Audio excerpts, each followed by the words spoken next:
दोस्तों नमस्कार। आज़ादी के 77 साल बाद भी महिलाएं सुरक्षित नहीं हैं। ये कैसी आज़ादी है? क्या इस देश में लड़की होना गुनाह है? आज़ादी के 77 साल बाद महिला की बात तो दूर, दुधमुही बच्ची 80 साल की बुढ़िया भी सुरक्षित नहीं है। ऐसी घटना का जिम्मेदार केवल और केवल इस देश की व्यवस्था है। अभी बंगाल के मेडिकल कॉलेज में जो घटना हुई, ये कोई इकलौती घटना नहीं है। हमारे देश में प्रतिदिन हजारों बलात्कार की घटनाएं हो रही हैं। कुछ लोग लोक लाज और जान माल की डर से कुछ मामले ऐसे हैं सरकारी दस्तावेजों में दर्ज नहीं हो पाते। बहुत से मामले में थाना का चक्कर काट काट कर थक जाते हैं और एफआईआर तक दर्ज नहीं हो पाती। फिर भी सरकारी आंकड़े के हिसाब से स्थिति बहुत ही भयानक है। नेशनल क्राइम रिकॉर्ड ब्यूरो के अनुसार भारत में 2018 में प्रतिदिन 80 हत्याएं, 91 बलात्कार हुए। एनसीआरबी के अनुसार 2018 में 33,356 और 2017 में 32,559 और 2016 में 38,947 बलात्कार के मामले दर्ज किए गए, जिसमें दुष्कर्म के दोषियों को 2017 तक केवल 32.2% सजा मिल पाई है। मैं आपको आंकड़ों में उलझाना नहीं चाहता। कुल मिलाकर अभी तक जो आंकड़े प्राप्त हुए हैं उसके अनुसार भारत में हर 35 मिनट में एक औरत के साथ बलात्कार होता है। जो आंकड़े हमने आपको बताया, इन बलात्कार की घटनाओं में कोई भी विरोध प्रदर्शन नहीं हुआ। आखिर कुछ ही बलात्कार की घटनाएं ऐसी हैं जिसमें लोगों की भावनाएं आहत होती हैं। मुझे तो लगता है कि भावनाएं भी पक्षपाती हो गई। याद करिए बिल्किस बानो के बलात्कार की घटना को, जिसमें 11 लोग मिलकर बलात्कार करते हैं और उसके बच्चे को पटक पटक करके मार दिया जाता है। सरकार इन बलात्कारियों के अच्छे चाल चलन की वजह से छोड़ देती है और उनके छूटने की खुशी में मिठाई बांटी जाती है। याद कीजिए जम्मू कश्मीर में कठुआ के बलात्कार की घटना को, जिसमें 7 लोग मिलकर एक 8 साल की बच्ची का 7 दिन तक लगातार बलात्कार करते हैं और उसकी हत्या कर देते हैं। जब उन्हें गिरफ्तार किया जाता है तो कुछ लोगों का समूह हाथ में तिरंगा लेकर गिरफ्तारी का विरोध करते हैं। ऐसी सैकड़ों घटनाएं जिसमें कोई विरोध प्रदर्शन नहीं हुआ, सिर्फ कुछ ही बलात्कार के मामले में विरोध प्रदर्शन होता रहा।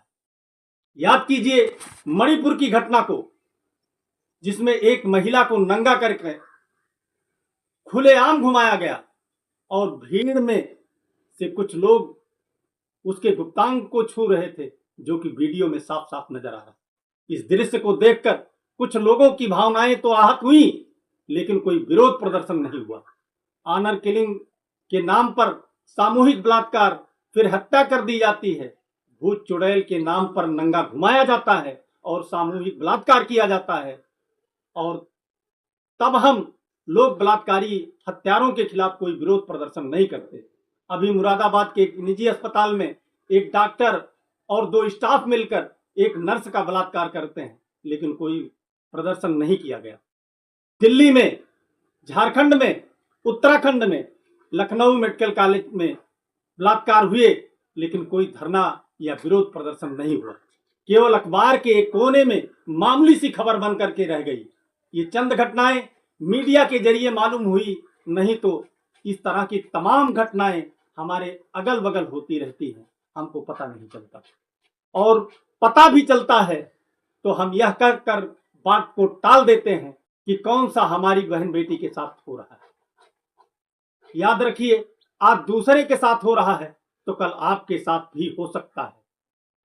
अभी अभी महाराष्ट्र में ठाणे के बदलापुर में एक निजी विद्यालय के कर्मचारी ने 3-4 साल की 2 बच्चियों के साथ विद्यालय के बाथरूम में यौन शोषण किया। समय नहीं मिला, नहीं तो बलात्कार भी करता। इस घटना पर शोषक वर्ग की दलाल मीडिया ने कोई खबर नहीं चलाई। जब कुछ लोग बदलापुर स्टेशन पर विरोध प्रदर्शन करने लगे तो पुलिस और प्रदर्शनकारियों में हड़प झड़प के दौरान 300 लोगों के ऊपर एफआईआर दर्ज हुआ तब जाकर मीडिया के कान पर जूं लेगा। इस तरह की असंख्य घटनाएं होती रहती हैं, लेकिन कुछ ही घटनाओं में देशव्यापी विरोध प्रदर्शन क्यों? सवाल ये उठता है कि दिल्ली की मेडिकल छात्रा निर्भया और बाकी बच्चियों में अंतर है। हम निर्भया के बलात्कारियों के खिलाफ विरोध प्रदर्शन करते हैं, चक्का जाम करते हैं, बाकी लड़कियों के लिए दो शब्द भी बोलना गंवारा नहीं। क्या निर्भया और बाकी लड़कियों औरतों के तकलीफ में कोई अंतर है? कोलकाता के मेडिकल कॉलेज की घटना को लेकर पूरे देश के डॉक्टर हड़ताल पर बैठे हैं। अच्छी बात है, अगर कुछ गलत हो रहा है तो विरोध होना चाहिए, लेकिन चुनिंदा घटनाओं पर नहीं। सिर्फ सरकारी और निजी छोटे अस्पताल के डॉक्टर हड़ताल पर बैठे, कारपोरेट अस्पताल के डॉक्टर क्यों नहीं बैठे? इन छोटी निजी अस्पताल और सरकारी अस्पतालों में इलाज के अभाव में लोग जो मारे जा रहे हैं, क्या उनके जान की कोई कीमत नहीं? सिर्फ कारपोरेट के जान की कीमत है। एक तरफ औरत को देवी कहा जाता है, तो दूसरी तरफ उसी देवी स्वरूप बहन बेटी के साथ सामूहिक बलात्कार करके उसकी हत्या कर दी जाती है। ऐसे लोगों के लिए कितना भी कठोर कानून लाया जाए, ये अपराध रुकने वाला नहीं। तर्क दिया जाता है कि छोटे कपड़े क्यों पहनती हैं, अकेले बाहर क्यों निकलती हैं, भाई के साथ क्यों नहीं जाती, औरत तो भोग की वस्तु है। इस तरह के शर्मनाक कमेंट किए जाते हैं। मौजूदा पितृसत्तात्मक व्यवस्था में औरतों का कोई वजूद नहीं, इनकी अपनी कोई पहचान नहीं। मायके में पिता और भाई के नाम से और ससुराल में पति और ससुर के नाम से जानी जाती हैं। इनका अपना कोई स्वतंत्र अस्तित्व तो नहीं है। औरतें स्वतंत्र तब हो सकती हैं जब उनकी मानवीय आवश्यकताएं पूरी हों। इस अर्ध सामंती व्यवस्था में मानवीय आवश्यकताओं की पूर्ति असंभव है। जब तक अर्ध सामंती व्यवस्था कायम रहेगी, तब तक चाहे जितना कठोर कानून लाया जाए, इस देश में अपराध को रोका नहीं जा सकता। इसलिए हमें तय करना होगा, इस अर्ध सामंती अर्थव्यवस्था को कायम रखकर इस तरह के अन्याय अत्याचार को बर्दाश्त किया जाए, या इस सड़ी गली अर्ध सामंती अर्थव्यवस्था को उखाड़कर समाजवादी व्यवस्था कायम किया जाए, जहां सभी को सुरक्षा, सबको सम्मान मिल सके। ऐसे हालत में बल्ली सिंह चीमा की दो लाइन, तय करो किस ओर हो तुम, तय करो किस ओर हो, आदमी के पक्ष में हो या कि आदमखोर हो। बहुत बहुत धन्यवाद, बहुत बहुत धन्यवाद।